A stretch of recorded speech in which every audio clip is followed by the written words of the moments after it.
The bitter reek of my burned-out house still clung to my hair when she swaggered into my courtroom like it bore her monogram. I sat there, Judge Lila Ravenscroft, black robes, gavel poised, glaring at the woman who just committed arson against a sitting judge. The audacity of it made my molars grind. But Corlin Vale Harrington had no clue what storm she'd stepped into. Torch a judge's home, and you'd better hope she never gets to return the favor by the book. And sweetheart, I was about to plate a 5-course feast of justice with a generous side of federal prison time. This HOA tyrant imagined that incinerating my house would silence me. Instead, it ignited something that would swallow her whole operation. Every bogus fine, every cooked claim, every intimidation ploy, I had it cataloged. What would you do if your destroyer delivered themselves to you on a silver legal tray? Where are you watching from? Because this payback gets savage. 6 months before my home turned into a smoldering crime scene, I was Judge Lila Ravenscroft, respected, feared by criminals, and utterly broken. I had just laid my husband Simon to rest after cancer devoured him piece by piece. 28 years of marriage gone. Our 1940s craftsman house in Maplewood Ridge had become a mausoleum. Once, this was a neighborhood where retired teachers tended flowers and blue-collar families watched their grandchildren play on porches. Then, the money rolled in. Modest ranch homes were bulldozed for towering McMansions with wine cellars and 3-car garages. Property taxes exploded, and newcomers complained about standards. Leading this gentrification crusade was Corlin Vale Harrington. Imagine every entitled suburban nightmare you've ever met, then add overpriced athleisure and a god complex. At 45, she cruised around in a silver Tesla worth more than most people's yearly salaries, always clutching a $20 green smoothie while explaining how everyone else was living life wrong. She'd moved in 2 years earlier with her contractor husband and immediately announced plans to elevate Maplewood. Translation: get rid of the undesirables. Our first encounter happened as I was installing Simon's memorial fence, a 6-foot privacy barrier we had planned together in his final months. It was meant to be our sanctuary, a place to drink coffee and watch sunrises away from prying eyes. The sweet scent of his prize roses still filled the morning air, their blooms thriving even after his passing. Then came the crunch of expensive boots on autumn leaves. "You must be the widow," Corlin said, not condolences, not an introduction, just cold assessment. "Judge Ravenscroft," I corrected, brushing soil from my hands. "Right, the judge," she said, making my title sound like an infection. "I'm Corlin, HOA president. We have a problem." Out came her pink tape measure, her chosen weapon. The metallic snap cut through the quiet like a whip as she measured the fence with exaggerated precision, lips pursed in theatrical disapproval. 6 foot, 2 inches. Our regulations clearly state 6 feet maximum. That's a $500 violation plus immediate removal costs. I stood slowly, spine creaking from sleepless nights. "Show me that regulation." Her manicured fingers flipped through a leather portfolio, clicking against papers like tiny gavels. 5 minutes later, she had nothing, because the rule didn't exist. My fence was exactly 6 feet. I'd hired a licensed surveyor to avoid this very nonsense. "Well," she huffed, her spray-tanned face reddening, "we'll see about that, Judge." That evening, over microwaved leftovers and Simon's favorite bourbon, I dug through court records. Bingo. 3 years ago, Vale Construction had appeared before my bench trying to scam an 80-year-old veteran out of $30,000 for fake roof repairs. I'd ruled hard against them and referred the case for contractor fraud investigation. This fence fight wasn't about property standards. It was revenge. But Corlin had made a critical mistake. She'd targeted someone who had spent 2 decades sentencing murderers, rapists, and con artists without flinching. Someone who had watched her soulmate die with dignity and had nothing left to lose. Someone who knew exactly how to weaponize the legal system and expose its every weakness. The rough grain of Simon's fence posts beneath my palm reminded me why I built that barrier. Not to shut the world out, but to protect something sacred. Corlin Vale Harrington had just declared war on a federal judge's sanctuary. In my courtroom, we had a term for that level of stupidity: Exhibit A in a federal case. And she had no idea what she'd unleashed. Within 2 weeks, Corlin escalated from petty annoyance to psychological warfare disguised as HOA enforcement. It was as if she'd studied every petty tyrant's playbook and decided to make my life her personal stress experiment. Certified letters began arriving like clockwork, 7 thick manila envelopes in 10 days, each more absurd than the last. Violation. Notice #1. Unapproved decorative garden feature. The so-called offense. Simon's memorial stone, a simple granite marker engraved with "In memory of love that grows eternal." Apparently, grief monuments clashed with Maplewood's uniform landscape aesthetic. Violation. Notice #2. Non-regulation mailbox color. My black mailbox had been standard since Reagan was in office, yet suddenly it was causing visual discord. But violation notice. #3 made my teeth ache with rage. Excessive bird feeding creating nuisance conditions. My single, modest feeder attracted cardinals, Simon's favorite birds. Watching them each morning, coffee steaming in hand as mountain air filled my lungs, was my ritual, a fragile tether to the life we'd shared.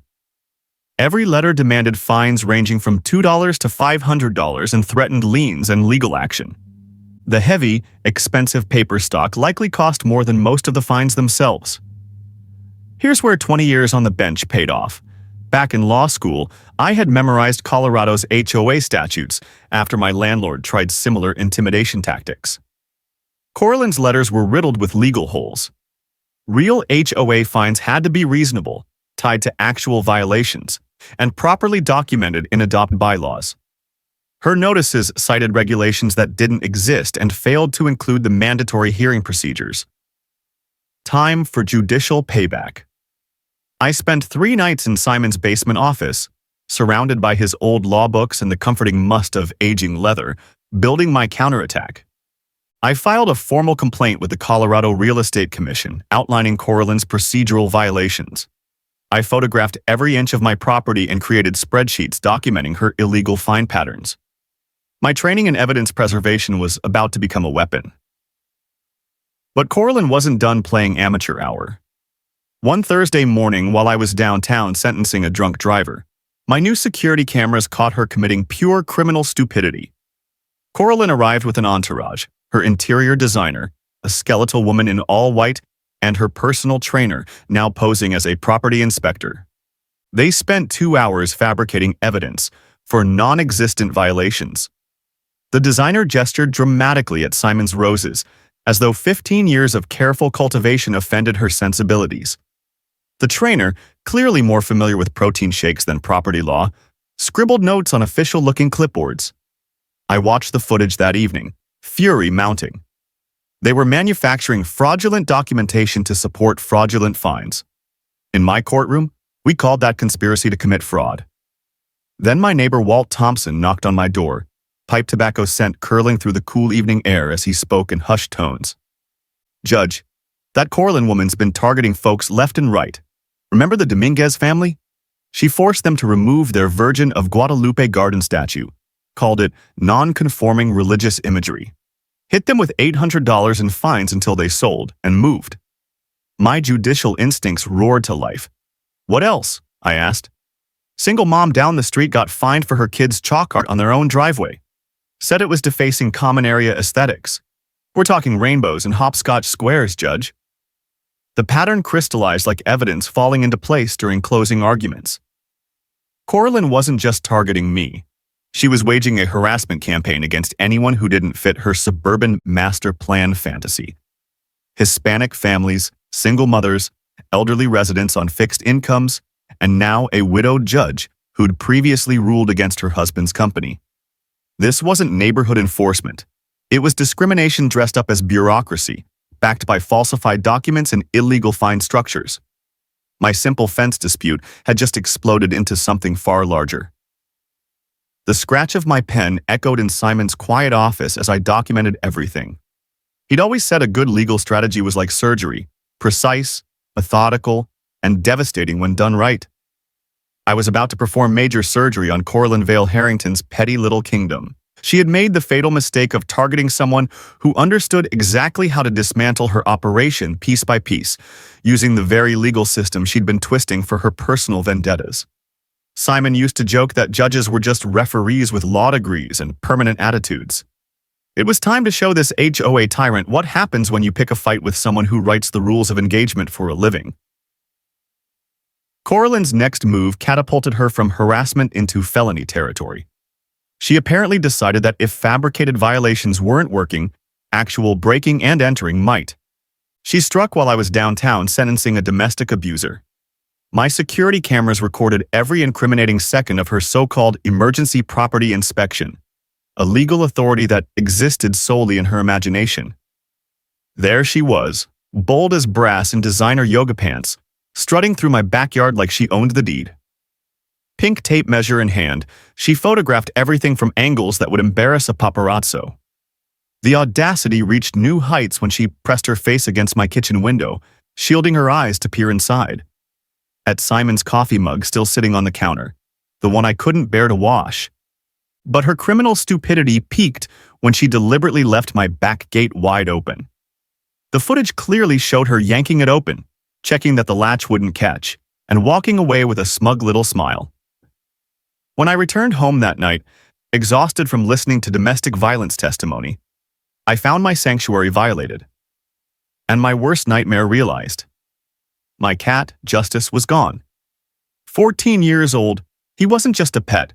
He was Simon's final gift to me, rescued from the courthouse parking lot during a thunderstorm 3 years earlier. He had curled up on Simon's lap during chemo, purring away the pain. He was my last living link to 28 years of love. Panic hit like a physical blow. I spent 3 days searching, calling his name down every alley and storm drain within 6 blocks. Walt organized search parties. Even the Dominguez family, who had moved away because of Coraline's harassment, returned to help. Then came the phone call that made my blood run cold. Judge Ravenscroft, this is Dr. Martinez at Maple Valley Animal Emergency. Someone brought in a cat matching your description. He's in pretty bad shape. I found Justice barely conscious in an oxygen tent, ribs broken, severely dehydrated and traumatized. $800 in emergency surgery later, the vet delivered news that made my hands shake with fury. These injuries are consistent with being chased by machinery. High-powered leaf blowers, maybe lawn equipment? The stress alone nearly killed him. Security footage revealed the truth. 1 hour after Coraline's illegal trespassing, her landscaping crew arrived with industrial leaf blowers, terrorizing my terrified cat through the open gate she'd left. They chased him 2 blocks before he fell into a storm drain, broken and dying. This wasn't harassment anymore. This was attempted murder of my family. And Coraline had just committed multiple felonies against a sitting judge who knew exactly how to weaponize the law for maximum destruction. I changed every lock, posted no trespassing signs, and filed criminal charges for unlawful entry and animal cruelty. Then I called Channel 9's Sarah Patel, a relentless investigative journalist who specialized in exposing suburban corruption. 3 nights later, Judge versus HOA. When Watchdog's attack aired in prime time, Sarah's expose laid bare Coraline's systematic targeting of minority and elderly residents, complete with the footage of her trespassing and her landscaping crew's assault on Justice. The community response was volcanic. Donations poured in, not just for vet bills but for legal fees to dismantle Coraline's psychotic HOA. Justice for Justice trended across social media. 3 law firms offered pro bono representation. The Colorado Attorney General's office reached out about potential civil rights violations. Most importantly, 5 more families came forward with their own horror stories. Mrs. Collins, an elderly widow, forced to destroy her late husband's memorial garden. The Jackson family fined into bankruptcy over their disabled son's wheelchair ramp. A pattern emerged. Coraline was systematically targeting anyone who didn't fit her vision of suburban perfection. While digging through Colorado's property laws, I found a potent legal weapon. Unlawful entry with intent to intimidate carried the same penalties as burglary. Add animal cruelty and conspiracy if multiple parties were involved. And Coraline's landscaping crew hadn't just committed one crime, they'd triggered RICO predicates. That evening, Justice purred against my chest for the first time since the attack. His soft rumble mingled with the hum of my upgraded security system and the click of my keyboard as I drafted criminal complaints that would end Coraline's reign of terror. Simon always said judges were referees with authority and long memories. Now I'd show this suburban predator what happens when you torture a judge's family. My response would be biblical. Coraline's desperation spiked when she realized her trespassing had backfired into federal charges. So naturally, she tried to destroy my career before I could destroy hers. On Tuesday morning, a complaint landed on my desk via certified mail, stamped with Colorado Judicial Discipline Commission letterhead. Coraline accused me of abusing judicial authority to intimidate law-abiding homeowners and weaponizing the legal system for personal vendettas. The evidence was laughable. Doctored photos portraying my memorial garden as an eyesore, falsified witness statements from her designer and trainer claiming I'd threatened them, and timestamps so sloppy they'd make a rookie CSI tech blush. Then Coraline leaked everything to partisan blogs that hated my previous environmental rulings. Within hours, I was trending under "Liberal Judge Terrorizes Patriotic HOA." Keyboard warriors called for my impeachment, disbarment, and worse. For 72 hours, I watched 2 decades of judicial service shredded by people who couldn't spell jurisprudence, but suddenly knew constitutional law better than federal judges. Then my salvation arrived in the form of Patricia "Pat" Donnelly, a silver-haired woman with homemade cookies and the calm confidence of someone who'd seen worse. She looked like a retired librarian, but she was actually a 25-year FBI veteran specializing in financial crimes. "Judge, I think you should see this," she said, settling into Simon's chair like it was her own. She laid out photographs on my kitchen table. Meet Clara Harrington of Scottsdale, Arizona. 3 insurance claims in 2 years. Mysterious flood, convenient electrical fire, miraculous vandalism, $400,000 in payouts gone right before a grand jury convened. My judicial instincts locked on.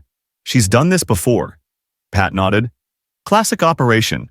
Target stable neighborhoods, create conflicts to justify claims, vanish before investigations conclude." Then she handed me more evidence. Coraline's current homeowner's application was filed under a false identity, federal mail fraud. Her $800,000 property was insured for $2.8 million. The application was full of lies about prior claims, false identities, and fabricated financial histories. "She's not harassing you out of spite," Pat continued. "You're the distraction. She keeps everyone focused on HOA drama while she embezzles funds and preps the next accidental fire." The revelation hit like a gavel to the skull. This wasn't revenge, it was a smokescreen. While I fought over fence heights, Coraline was draining HOA emergency funds and preparing a massive insurance fraud that would cripple the community. Pat slid another manila folder across the table, thick enough to choke a defense attorney. Vail Construction filed for bankruptcy last month. Their license was suspended for tax evasion. The HOA presidency isn't about control, it's about access to community funds.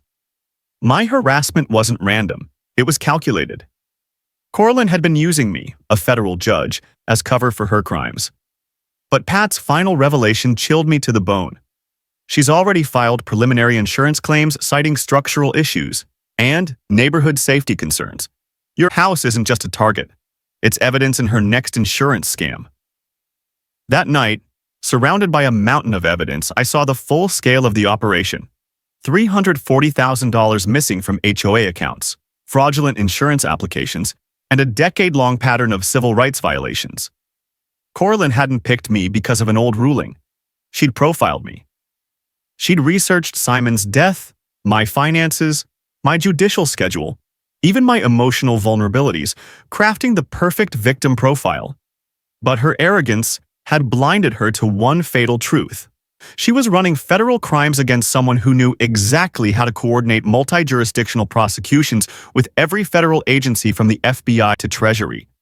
It was time to turn this from a personal battle into a federal takedown. By Thursday, my kitchen had transformed into a war room.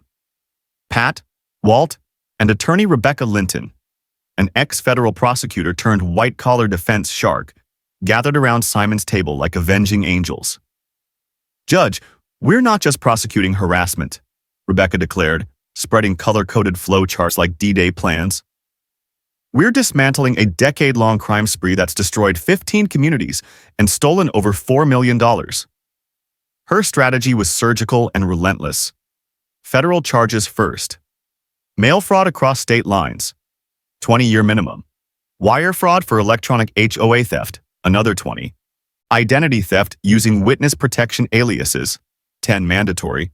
And RICO conspiracy for systematic community destruction, life without parole. We're talking sentences that'll keep her locked up until the sun dies, Rebecca said, smiling like a shark. Pat coordinated agency involvement with ruthless efficiency. The FBI, Treasury's Financial Crimes Division, and the Colorado Bureau of Investigation all lined up to join the fight. My role was evidence preservation and victim coordination, skills honed over 2 decades of complex prosecutions. HOA financial records, accessible under Colorado's Open Records Act, would soon expose 5 years of embezzlement. Walt's neighborhood network, 60 years of relationships, became an intelligence web. Every family she's targeted is documenting everything, he reported. The Dominguezes are returning with 17 witnesses. The Jacksons are compiling discrimination records that'll make prosecutors weep. Meanwhile, Pat upgraded my security into a forensic-grade surveillance system, capturing every fraudulent fine, every harassment letter, and every HOA fund transfer as real-time evidence. Rebecca moved swiftly to freeze HOA accounts, file civil rights violations with the Attorney General, and prepare emergency injunctions. Insurance companies, notified under the Homeowners Protection Act, began auditing policies, potentially saving neighbors hundreds of thousands while destroying Coralyn's credibility. Recognizing the danger of a cornered criminal, Rebecca arranged protective surveillance for vulnerable residents. By midnight, we had built a legal machine designed to annihilate Coralyn's criminal empire and protect every victim she'd terrorized. When we're done, Rebecca concluded, Clara Harrington will spend the rest of her life in federal maximum security. Vale Construction will be liquidated for restitution. Every victim will receive compensation, and will set national precedent to stop predators like her. Simon always said patience was a weapon when timed right. Coralyn was about to learn that targeting a federal judge wasn't just reckless, it was life sentence reckless. Coralyn's response to our legal siege proved she'd moved from petty harassment to outright domestic terrorism. Her desperation was about to turn Maplewood Ridge into a crime scene that would make federal prosecutors salivate. The attack came on a Tuesday afternoon while I was downtown sentencing another domestic abuser. Perfect timing she'd clearly calculated from my public schedule. My military-grade security system caught every felonious second in crystal-clear detail.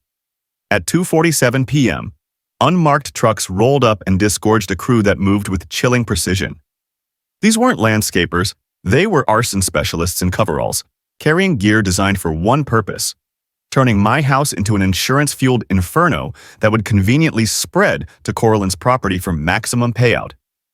The footage showed them laying accelerant trails around my foundation, installing unmarked propane connections near electrical panels, and carefully arranging dead vegetation to guide flames toward her million-dollar target. The intent was obvious, the precision was terrifying, and the evidence was airtight. But Coralyn's peak stupidity arrived when she showed up with a Channel 9 news crew, claiming she'd received an anonymous tip about fire hazards at the judge's residence. "Community safety is my only concern," she told reporter Sarah Patel, standing directly over the accelerant her own crew had planted. When public officials ignore fire prevention, innocent neighbors can die. The brass balls were staggering.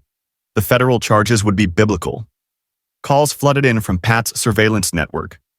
Walt had photographed the crew from multiple angles. Mrs. Dominguez recorded their license plates. Even our postal carrier had documented suspicious activity while delivering what turned out to be the last mail my house would ever receive. Then, Fire Marshal Jake Maddox arrived for the inspection Coralyn had requested. With 30 years of arson investigation under his belt, Maddox spotted planted evidence faster than a prosecutor spots a plea deal. "Judge," he said quietly, kneeling beside suspicious accelerant trails, "someone's setting up your house to burn. This isn't a code violation. This is premeditated murder." Soil tests later confirmed the accelerants were deliberately applied. Gas connections violated 16 safety codes and bore fingerprints matching Vail Construction's database.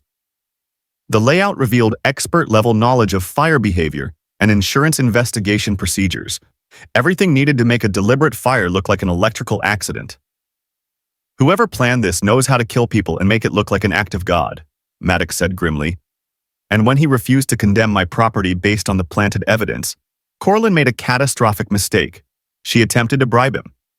Body camera footage captured her sliding a fat envelope across his clipboard. "Inspector, surely we can handle this efficiently," she said. "Community safety requires proper documentation." Maddox informed her on camera that bribing a public official is a federal felony punishable by a minimum of 10 years. That footage alone transformed her case into prosecutorial gold. Community outrage erupted. Pat's network revealed similar arson preparations at 3 other homes, each owned by elderly or minority residents. Federal agents descended on Maplewood like antibodies attacking an infection, documenting what now looked like a coordinated domestic terror plot. Rebecca Linton's legal response was immediate and merciless. Federal warrants for Corlin, her husband, and their crew were issued within hours. Bank accounts were frozen pending RICO prosecution. Vail Construction was placed under federal asset forfeiture. And Corlin's planted evidence became the strongest proof of premeditated arson imaginable. Her bribery attempt added corruption charges that stacked atop the mountain already waiting to bury her. That night, I sat surrounded by the evidence that would guarantee federal prison for every conspirator. The acrid smell of accelerant still clung to the air, but to me it now smelled like justice being meticulously prepared. My hands trembled as I realized how close I'd come to dying in Simon's house, surrounded by memories of our life together, while Corlin collected blood money on my corpse. This wasn't just fraud, it was attempted murder. But her arrogance had backfired spectacularly. Every accelerant trail was now federal evidence. Every bribe attempt added a felony. Every witness she'd tried to silence was cooperating with prosecutors who specialized in life sentences. The hum of federal surveillance gear filled my home as agencies coordinated dawn raids that would end Corlin's reign for good. Simon used to say justice delayed isn't justice denied. It's justice being sharpened. And by dawn, Corlin would learn that attempting to murder a federal judge carried consequences beyond her imagination. At 3:17 a.m., an explosion ripped me from dreams of Simon into a nightmare that would haunt Corlin forever. I was sleeping in Walt's guest room, my own home now too dangerous, when the blast shook windows 3 blocks away. Through his window, I watched 28 years of memories erupt into flames, turning night into hellish orange daylight. Simon's kitchen, where we'd planned our retirement. The bedroom where I'd held him during his final nights. The memorial garden where his ashes lay among the roses he'd tended. All of it vanished into smoke and evidence. The blaze was so intense, Denver Fire had to establish a 3-block perimeter. These were professionals. This was a controlled demolition masquerading as electrical failure. But Corlin's hubris had created a trap even she couldn't escape. Arson investigator Marcus Webb surveyed the scene. "Judge, this wasn't random," he said, pointing to thermal imaging that revealed accelerant highways. "Someone wanted you dead. My fireproof security system had survived, capturing every damning second. Vail Construction's crew entering at 2:45 a.m., followed by Corlin's husband carrying fire-starting gear at 3:10. But the smoking gun came from insurance investigator Jennifer Park, who discovered Corlin had filed preliminary damage claims at 2:30 a.m., 47 minutes before the fire began. She submitted paperwork claiming her house would be damaged before yours was even burning, Park explained. That's not foresight. That's documented premeditation. The neighborhood rallied instantly.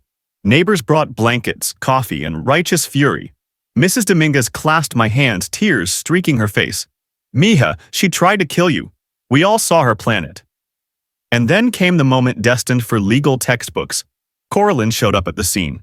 Dressed in designer athleisure and full makeup, she arrived at 4:30 a.m., expressing deep concern to news cameras while standing 50 feet from the house she'd just had torched. "This tragic accident shows why our HOA must enforce strict safety standards," she said. Judge Ravenscroft's refusal to cooperate with inspections may have contributed to this devastating loss. She didn't realize the FBI was recording every word for her upcoming murder trial, or that federal marshals were already preparing arrest warrants based on evidence, so overwhelming plea deals were pointless.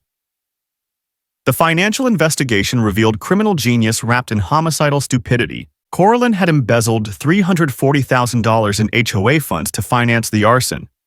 Her $800,000 home was insured for $2.8 million. The fire damage she'd pre-filed would have triggered payouts larger than some municipal budgets. But prosecutors had been tracking her every move. Bank records tied her to known arsonists.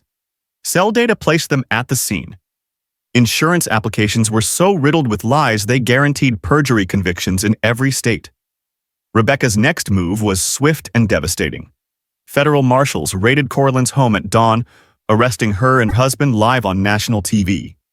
Vale Construction was liquidated. Seized assets would compensate victims from 4 states. The charges were life sentence perfect. Attempted murder of a federal judge, first-degree arson, insurance fraud across multiple jurisdictions, money laundering, conspiracy, and RICO violations that would keep them behind bars until the end of time. A week after my home burned, Courtland Vale Harrington walked into my courtroom in shackles.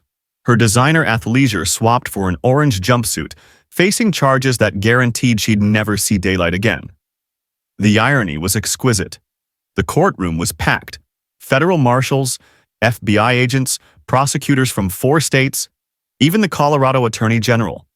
17 families Courtland had terrorized sat ready to testify.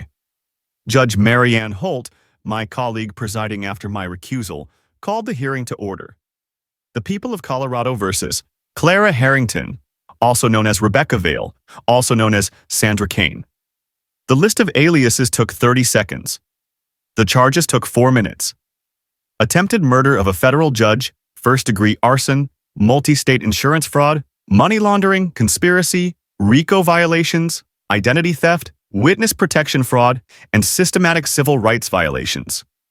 Her public defender, who'd clearly drawn the shortest straw in legal history, requested bond, citing community ties.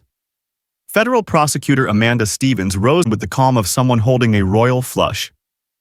Your Honor, the defendant has operated under 6 false identities across 4 states, stolen over $4 million, and attempted to murder a sitting federal judge.